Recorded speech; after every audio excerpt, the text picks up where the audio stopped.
As a society, there can be things we do that are commonplace, widespread, and appear absolutely normal, and yet are unjust or unethical, and later recognized as such. One obvious example is slavery, as practiced by whichever you like of the many tribes or nation states or countries or corporations that practiced it. Slave owners and slave drivers were direct perpetrators of injustice, while those who consumed the products of the slaves' labor, for example, rubber from the Congo or sugar from the Caribbean, may be considered indirect perpetrators. A contemporary example might be factory farmed meat, with the direct perpetrators those companies and corporations responsible for animal suffering, and the consumers responsible for propping up the industry. A historical example, at least in liberal democracies, that is more relevant to the topic of this lecture is rape in marriage, which has been given legal recognition as a crime only in recent decades. Before that, men could, with legal impunity, impose the sex they wanted on their wives whenever they wanted it. In this lecture, I want us to think about another commonplace, widespread, and apparently absolutely normal social practice that may yet turn out to have been unjust or unethical.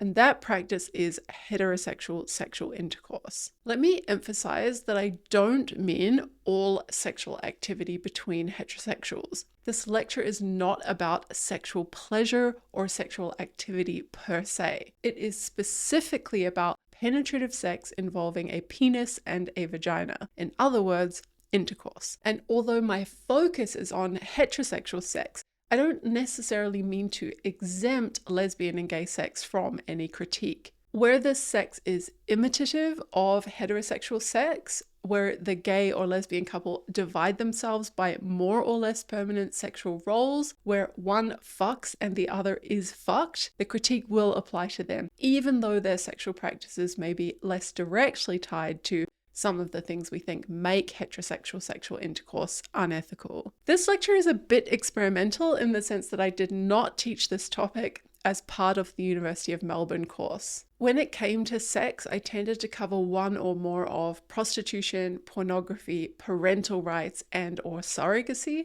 depending on the year. But I think most of these topics are fairly well covered in the online feminist space, whereas critical approaches to sex itself are not. And therefore, this is a golden opportunity for something new. Or to be more precise, as is so often the case with feminism, to add something old but forgotten.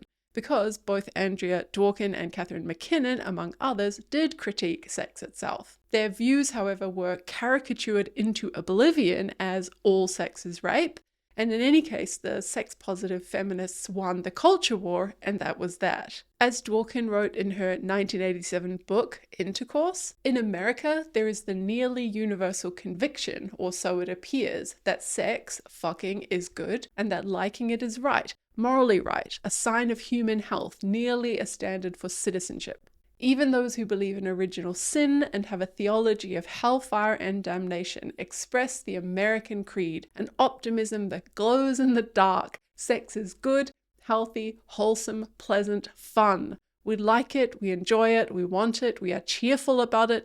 It is as simple as we are, the citizens of this strange country with no memory and no mind. And this view is still current. From a 2020 paper in the Journal of Sexual Medicine, sexual activity is an essential human need and an important predictor of other aspects of human life. Here's what we'll do today. In part 1, we'll focus on why sex might turn out to be like the other examples mentioned already, of something completely normal that we'll later think was really wrong. In part 2, I'll note and attempt to answer some likely objections to this claim. And then in part 3, we'll focus on good sex, what sex might look like in the feminist future where it is no longer equated with intercourse. Let's start with Dana Densmore's short essay on celibacy from the first issue of the radical feminist magazine No More Fun and Games in 1968. She starts with the myth that sex is a need. She writes, "Sex is not essential to life as eating is. Some people go through their whole lives without engaging in it at all, including fine, warm, happy people. It is a myth that this makes one bitter, shriveled up, twisted. She talks about how women's purpose is thought to be biological, so that she is unnatural if she doesn't have sex, whereas he might just be busy, dedicated, a great man who couldn't spare the time and energy for demanding relationships with women. She elaborates, every one of us must have noticed occasions when he was very involved in something, fighting, working, thinking, writing, involved to the extent that eating was haphazard, sleeping deliberately cheated. But the first thing that goes is sex. It's inconvenient, time-consuming, energy-draining, and irrelevant. Densmore notes the many reasons why women may have fallen for the myth that sex is a need. Sex sells consumer goods. Sex is a means to power over men, and for some women, the only means they have. Sex is thought to be a means to pleasure. She writes, few women ever are actually satisfied, of course, but they blame the particular man and nurse the myth that they can be satisfied and that this nirvana is one which a man and only a man can bring her. And finally, sexual freedom may be the only freedom a woman has and therefore valuable to her. But Densmore insists that sex is nothing more than a minor need blown out of proportion, misunderstood. Usually what passes for sexual need is actually desire to be stroked, desire for recognition or love, desire to conquer, humiliate, or wield power, or desire to communicate. In Lecture 3, we talked about Shulamith-Firestone's view that love was all but impossible between men and women in the 1970s because of the caste differences between their sexes, which meant that a man had to make an exception of a woman in order to love her. Densmore pursues a similar line, asking women whether, once they really face head-on what men think of them, they really want to be having sex with them. We must come to realize that we don't need sex, that celibacy is not a dragon, but even a state that could be desirable, in many cases preferable to sex. How repugnant it really is, after all, to make love to a man who despises you, who fears you, and wants to hold you down. Doesn't screwing in an atmosphere devoid of respect get pretty grim? Why bother? You don't need it. She speaks directly to the female reader who has enjoyed sexual power over men, saying that even men who have seemed to worship her in the past were never really worshipping her, only their idea of women, which has little to do with actual women. How presumptuous it is of us to accept the love and admiration, to crave it even, as if it were meant for us. All the things we do to make ourselves sexually attractive to men, which prop up men's mistaken ideas about what women are really like, we must stop doing. And that means becoming sexually repulsive to men. As she puts it, if we are going to be liberated, we must reject the false image that makes men love us, and this will make men cease to love us. She declares, let us be ourselves, and good riddance to those who are then repulsed by us. And if you have what she politely describes as genital tensions, well, she says you can always masturbate, and isn't that a lot easier anyway? Celibacy is advanced here not as something all women must choose, but as an honorable alternative, preferable to the degradation of most male-female sexual relationships. So here we have a feminist early in the second wave defending celibacy and criticizing heterosexual sex. She gives some reasons, but not the full suite of reasons that can be given and that would be developed and defended later. Let me just put her reasons into concise form and then offer you some more. First, the centrality and good of sex is mythological. It serves men's interests by delivering more sex to them. Second, it reveals a double standard whereby men are fully human and so can be too busy for sex, where women are for sex and so without it unnatural or failed. Third, sexual freedom for women is inadequate freedom, valued disproportionately only because of a lack of other freedoms. Fourth, the sex women have is deceptive. Women think men worship them when men worship their own idea of women, and in some cases actually despise real women. And worse, that idea of women and women's own complicity in acting it out prop up sex hierarchies. Those were Densmore's reasons. Now let me add 4 more. Intercourse is male-centered and male-identified. Intercourse is inegalitarian. Intercourse is instrumentalizing. And intercourse violates negative freedom. We talked in lecture 2 about Alan Johnson's understanding of patriarchy as a form of society that is male-dominated, male-identified, male-centered, and control-obsessed. I noted that Johnson's example of a male-identified and male-centered social practice was what he called normal heterosexuality. He noted the way that sex was equated with intercourse, which is far more conducive to men's pleasure than women's. Doing what centers her pleasure might be considered not sex or just fooling around. Equating sex with intercourse means considering a commonplace social activity as something defined by the start and end of the man's pleasure. It starts when he penetrates her and it ends when he ejaculates. In other cases where social practices are built around men, we are more able to cast a critical eye on them. As for example, when we question how the typical working day appears set up for a breadwinner husband with a homemaker wife at home, able to pick the kids up when school ends, able to run errands that can only be run during business hours, or where the workplace requires overtime that would, for a solo parent, eat into time with the kids or time to cook meals or do other housework or household administration. How is it that we're able to recognize the male-centeredness of the working day and resent it, but not notice the male-centeredness of sex and resent it? The second new reason was that intercourse is inegalitarian. Egalitarians are interested in equality between individuals and in some cases between groups. Luck egalitarians are interested in the equality of particular material resources and people having equal access to them, whereas relational egalitarians are interested in the equality of interpersonal relationships, which can be adversely affected by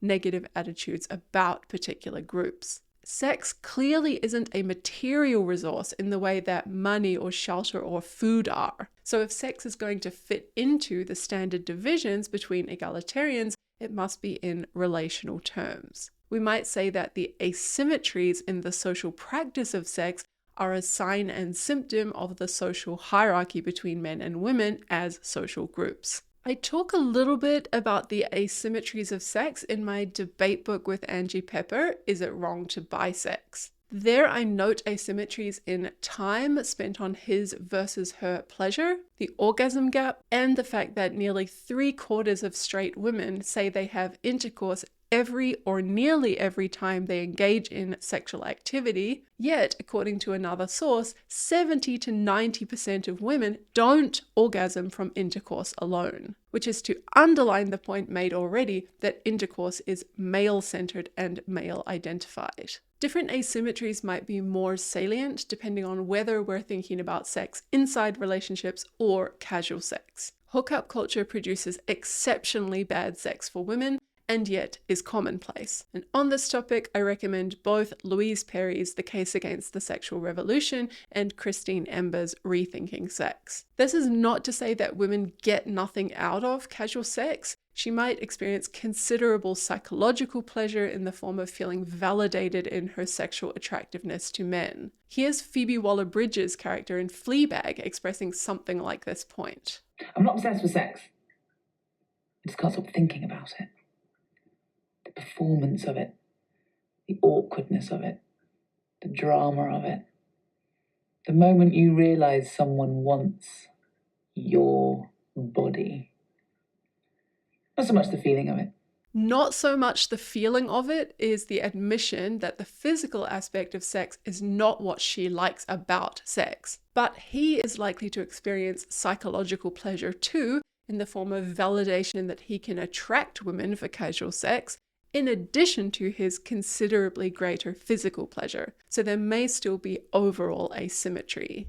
These are generalizations and they may not be true of every sexual interaction. In particular, when I presented on this topic at a conference last year, one of the audience members said that in her own relationship, she thinks the asymmetry of time would run in her favor because it takes her longer to get off. In such cases, if the only bad-making feature of sex were the asymmetry of time spent on either partner's pleasure, then this would either not be bad sex or would be bad sex in the other direction. But I'm trying to make the case that there are many bad-making features of sex as intercourse, where the kinds of asymmetries that might trouble egalitarians are just one part of that picture.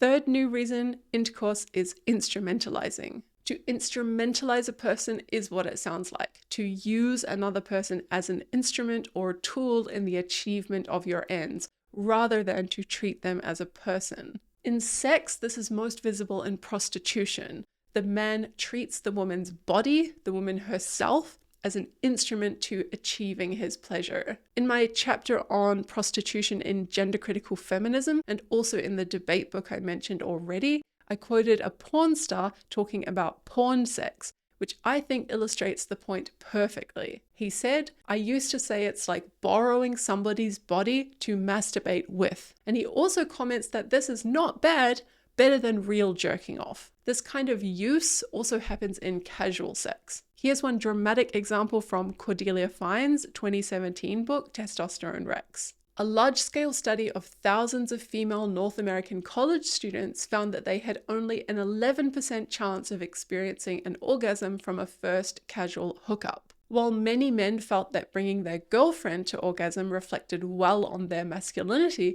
they often didn't feel the same way about hookup partners. Fine goes on, one participant quoted by the study authors captured this sense of selfish entitlement particularly neatly. Another man told us, "I'm all about just making her orgasm." But when asked if he meant the general her or like the specific her, he replied, "Girlfriend her. In a hookup her, I don't give a shit." It's hard to say to what extent the sex in relationships is instrumentalizing. Obviously, there are many relationships in the world that make instrumentalizing sex likely. Child marriages, forced marriages, certain sorts of arranged marriages where the wife considers sex as a duty, some faith marriages.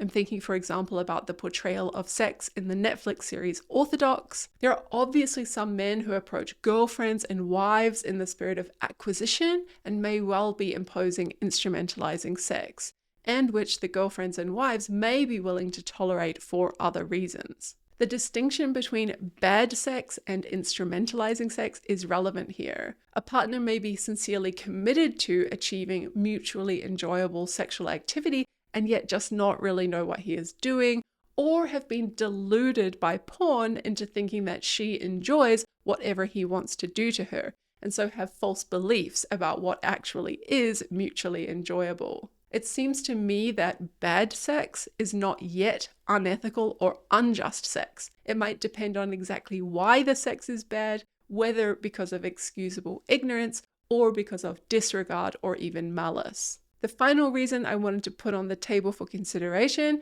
is that intercourse violates negative freedom. When philosophers talk about negative freedom, they mean freedom from, in particular, freedom from interference by other people. This normally applies to violations of bodily integrity and property rights. So a strong version of this idea would only apply to sexual assaults, not to reluctant acquiescence to sex. But a weaker version might still be worth considering. Note first that individual women in heterosexual relationships generally feel that they need an excuse to refuse sex. In stand-up comedy, this ended up as the trope of her having a headache. They often feel pressured to have sex. In some cases, the man subjects the woman to pressure, pestering, duress, harassment, emotional blackmail, threats to break up, and so on. In other cases, she merely feels pressured as a result of knowing what her partner wants and expects, or knowing what the society around her considers normal, even when he does not use any of the tactics just listed in order to obtain sex from her. Agreeing to sex is the default, saying no on a single occasion is the exception. Note second that because there is so much cheerleading for sex going on, there comes to be a widespread idea that sex is necessary, healthy, good, that there's something wrong with your relationship or with you if you're not having it. Compare this with the society of religious people, where there is a widespread belief that public prayer is necessary, which then creates an issue for individuals' freedom from prayer. Sex as a social practice may be a violation of women's negative freedom then, when there are widespread violations of women's sexual bodily integrity and they are not punished by the state. When it is difficult for her to avoid having sex, or not having sex comes with somewhat serious costs, And again, there's room to argue here over whether it does, and so whether this idea applies. We might think this issue is much more serious inside relationships, but not so serious outside them, because plenty of people are single and not dating. Some of the academic discussion of sex has at least got as far as admitting that sex is not good for some people.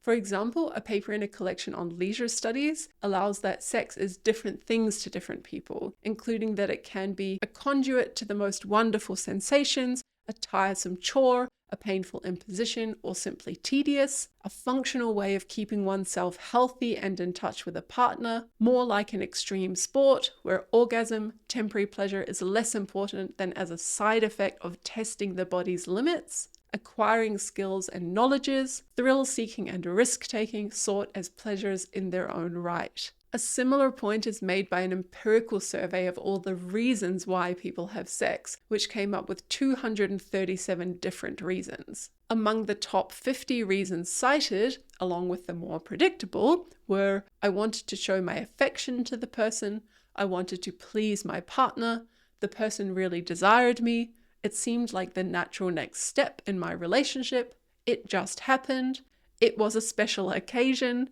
I wanted to keep my partner satisfied, I wanted to make up after a fight, and I was drunk. We can agree that intimacy can be good and orgasm can be nice, while also keeping in view that having consented to but unwanted sex may be bad for the person who has it, and that feeling psychologically fulfilled by physically unpleasurable sex as a result of social scripts about the good for women of being sexually desired by a man may not be quite so good after all. That kind of complexity is missed by the platitude that sex is good, healthy, natural, as though there's nothing more to say. In case you are a woman who has heterosexual sex in this sense of intercourse and you are feeling resistant to everything I've said so far, let me invite you to a personalized thought experiment. Think about what you find physically pleasurable just as a matter of your own body. If you were single and left to your own devices,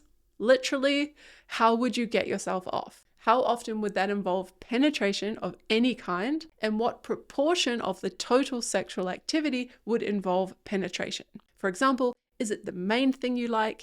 Is it quite nice just for a little minute near the end? Or would you pretty much never bother with it? Once you have a clear sense of that, think about how your partner would answer this question. How much penetration of you would he ideally like? Is that his preferred way to get off? And then think about whether in your sexual life together you have achieved equality in the sense of a reasonable compromise between what you both ideally want, or instead whether you are largely going along with what he wants or what men in general are expected to want because that is normal. When you feel inclined to defend the sex you have, is that because it's genuinely physically pleasurable or for other reasons, like wanting to be a generous partner, wanting to maintain the relationship, wanting to be normal, feeling validated in being sexually desired or sexually used in this way, and so on and so on. And if the sex you're having is not a reasonable compromise between what you both find pleasurable, why is that?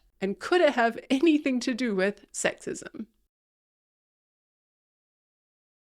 Okay, part 2, objections. The first objection I want to talk about is the idea that sex is necessary to love. In her 2016 paper, Love, What's Sex Got to Do with It?, Natasha McKeever asks what value, if any, sex adds to a romantic relationship. I'm going to take this as an objection. If sex adds value to romantic relationships, then because romantic relationships are good, sex must also be good. Or at least the way that sex adds value to love would be a serious counterbalance to any of the complaints about sex made in part 1. McKeever makes her case for sex adding value to love in terms of 4 elements: pleasure, union, intimacy, and vulnerability. The argument is that sex constitutes and is a vehicle to these elements. Sex does almost literally make love, as well as being a means of communicating love already felt. By pleasure, she does not mean only physical pleasure in the way we were discussing in part 1 when it came to asymmetries of physical pleasure. She includes the pleasure of mere contact with another person's body,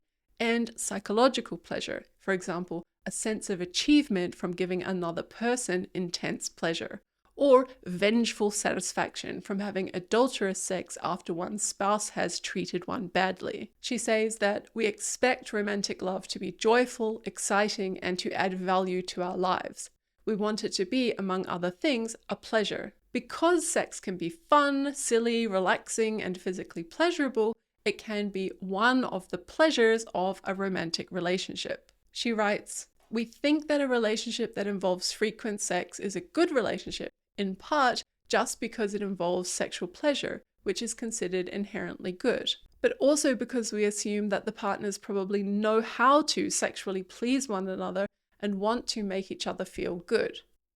One of the reasons that we worry when we are not having regular sex with our partners is because we take it as a sign that we no longer please them or that they no longer want to please us." Union is understood as a sharing of lives, the forming of a we. Sex fits this description. It is a kind of affirmation or celebration of the togetherness of the lovers. Sex makes sexual partners just about as physically close as they can be. McKeever writes that because of the extreme physical closeness involved in sex, as well as the fact that we typically value personal space, sex can be one of the most powerful expressions and creators of emotional closeness and unity. She speaks here to intercourse specifically, which will be relevant to assessing the success of this objection. One reason sexual intercourse tends to be elevated above other kinds of sexual activity might be because it involves a literal conjoining of bodies, and so very effectively symbolizes a conjoining of identities. The third element was intimacy, which McKeever takes to require a degree of privacy and the sharing of information or experiences that you don't share with many others. In other words, it requires a degree of exclusivity. You can't be intimate with everyone. Sex is intimate because it involves nudity and access to sensitive and private parts of the body. Sex is one way of increasing and expressing intimacy within a romantic relationship. Finally, vulnerability, understood as psychological or emotional need. She writes, "We are vulnerable in romantic love because we are intimate with our partner and we desire that our love is reciprocated. They thus have the capacity to hurt us, but also to care for us." This will not account for all sex, but for what she calls loving sex. She writes, "Perhaps not all sex involves vulnerability and care, but a lot of sex, and particularly what we think of as loving and intimate sex, does. Indeed, one way in which we might distinguish loving sex from non-loving sex is by the amount of mutual vulnerability and care that are present in the encounter. For example, sex between two people who are fully clothed, inexpressive, and do not kiss or caress each other would usually be described as non-loving sex. It is also sex which involves little vulnerability or care.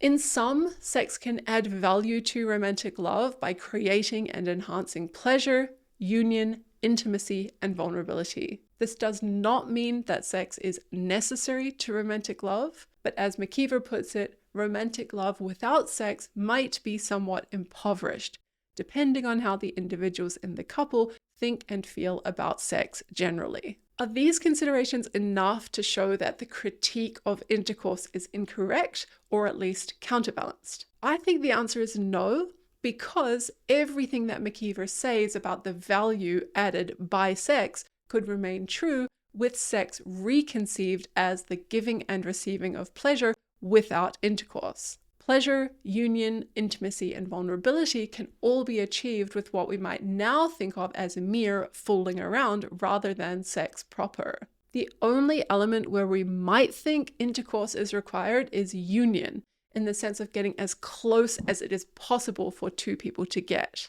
But even there, it seems that one could achieve union in a relationship without that particular physical act. And also seems worth considering why other ways of getting close in that way are not on the table. For example, where he would be the one being penetrated manually by her. So it would appear that we can think of sex as the giving and receiving of pleasure without intercourse, and agree with everything McKeever says about the value that sex adds to romantic love. Thus, there is no incompatibility between the critique of intercourse and the value of sex to love.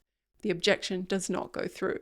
Another objection to the critique of intercourse might be put in terms of procreation. Intercourse is necessary to reproduction, and reproduction is necessary to the survival of the species.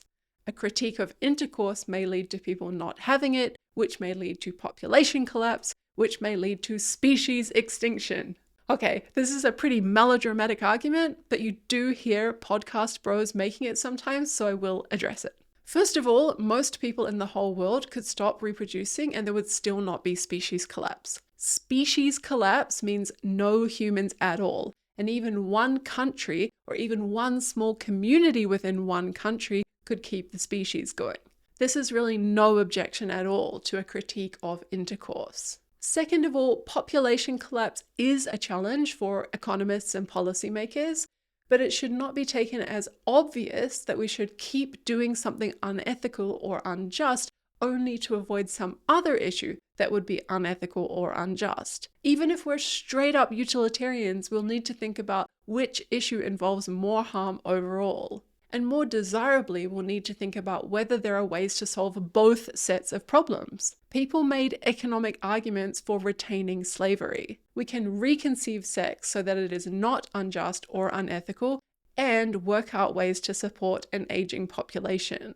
And it's also worth saying that reconceiving sex need not mean never having intercourse. Intercourse might be reconceived as the thing you do only when you are trying to get pregnant. So all the casual sex and all the not aimed at procreation sex could change, while all and only the aimed at procreation sex could stay as it is now. That would mean procreation at the same levels, but greatly reduced adoption and abortion as a result of unwanted pregnancy, which connects to our discussion in Lecture 6, and would mean greatly changed sex in non-procreative contexts. We can need intercourse for procreation as a society without needing intercourse to have anything like the centrality and value that it currently has. Okay, before we move on to part 3, let me just say that these are the two objections that I found either in the philosophy literature or that I have encountered online. If you can think of a better objection that I've missed, please put it in the comments.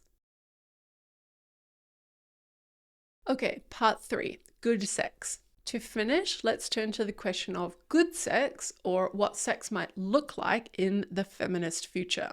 First, we might go fully sex negative and say that good sex is an oxymoron. Sex means intercourse, and there is virtually no good intercourse. The feminist future is, like Charlotte Perkins Gilman's Herland, a world without interpersonal sexual activity, not a world with revised or reconceived sexual activity. This takes us back to Densmore's thought that celibacy is an honorable alternative, that just as sex is the first thing to go when a man is consumed by an important, meaningful project, that will become the natural state for everyone once we have achieved the liberal vision of a flourishing society. Sex in this society would be considered by everyone, or all but a few peculiar types with an idiosyncratic conception of the good, as inconvenient, time-consuming, energy-draining, and irrelevant. Second, we reconceive sex as sexual activity minus male-centeredness. Here's Andrea Dworkin in her 1974 essay, Renouncing Sexual Equality. I suggest to you that transformation of the male sexual model,